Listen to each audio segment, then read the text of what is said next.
Zaporizhzhia में यूक्रेनी फौज को एक और बड़ी कामयाबी मिली है। यूक्रेन रूस के बर्ग M12 सैम एयर डिफेंस को नष्ट कर दिया है। इसके लिए बॉम्बर ड्रोन का इस्तेमाल किया गया।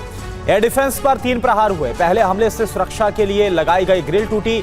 दूसरे प्रहार से एयर डिफेंस के बॉडी आर्मर यानी कि सुरक्षा कवच को भेदा गया और फिर तीसरा हमला किया गया जिसमें एयर डिफेंस नष्ट हो गया। यूक्रेन ने एक साथ कई मोर्चों पर रूसी सेना पर प्रहार शुरू किया है। सबसे भीषण जंग पोक्रोवस्क, कुराखोव, लीमन और फेप्नी-वका में चल रही है। खरसों में भी रूस की सेना पर हमला हुआ। यूक्रेन के हमले में 10 रूसी सैनिकों की मौत हो गई। 40 से ज्यादा रूसी सैनिक जख्मी हो गए। जख्मी सैनिकों को निकालने के लिए रूस का रेस्क्यू ऑपरेशन जारी है। हेलीकॉप्टर से घायल सैनिकों का रेस्क्यू किया जा रहा है। रिपोर्ट आप देखिए।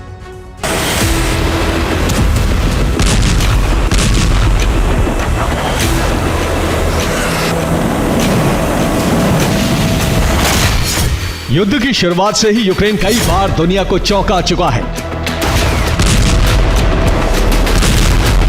यूक्रेन को जब जब कमजोर समझा गया है तब तब यूक्रेन ने युद्ध में जबरदस्त तरीके से वापसी की है।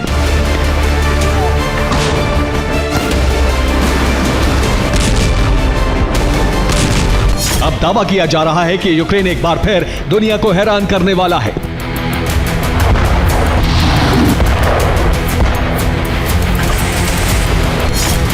यूक्रेन ने मॉस्को और रूस के कई शहरों तक हमला करके यह साबित कर दिया है कि रूस में अब विध्वंस की नई कहानी लिखी जाएगी।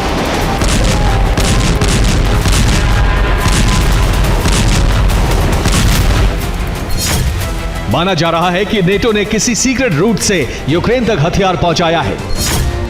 दावा यह भी है कि नेटो और ईयू के सैनिकों को यूक्रेन भेजा गया है। ब्रिटिश एक्सपर्ट भी यूक्रेन की मदद कर रहे हैं।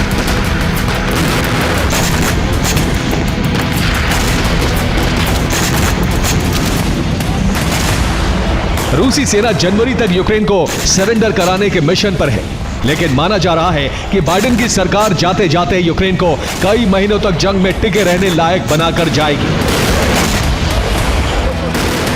ट्रंप को भी अब पुतिन के लक्ष्य का अंदाजा होने लगा है, इसलिए माना जा रहा है कि यूक्रेन का बारूदी रिचार्ज शुरू कर दिया गया है।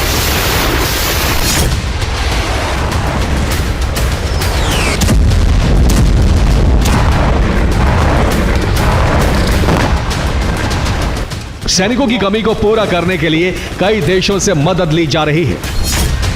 सीक्रेट रिपोर्ट के मुताबिक ट्रंप भी रूस की सभी शर्तों को नहीं मानेंगे। ट्रंप अमेरिका की साख को गिरने नहीं देंगे। पुतिन की शर्तों पर समझौता हार समान होगा। रूस के आगे नेटो देश भी झुकने को तैयार नहीं है। यूक्रेन के जबरदस्त पलटवार की टाइमिंग को लेकर भी वॉर विशेषज्ञों को कई संकेत मिले हैं।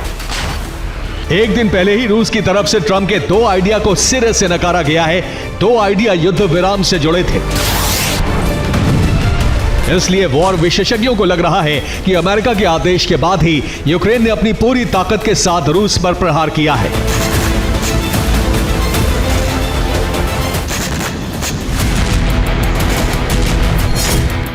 यूक्रेन ने ज़ापोरिज़िया को मुक्त कराने का मिशन छेड़ा है। खेरसोन से भी रूसी सेना को पीछे करने की कोशिश है। डोनेस्क में यूक्रेनी सेना वापसी की कोशिश में जुटी है। अमेरिका और नेटो को अंदाजा हो चुका है कि रूस यूक्रेन के कई हिस्सों को कब्जे में लेकर युद्ध विराम चाहता है। इसलिए यूक्रेन की जमीन को बचाने का अभियान नेटो की तरफ से शुरू हो सकता है। फिलहाल यूक्रेन ने दिखा दिया है कि 20 जनवरी तक यूक्रेन को सरेंडर कराने का मिशन इतना आसान नहीं है। Bureau report, TV9 Bharatvarsh.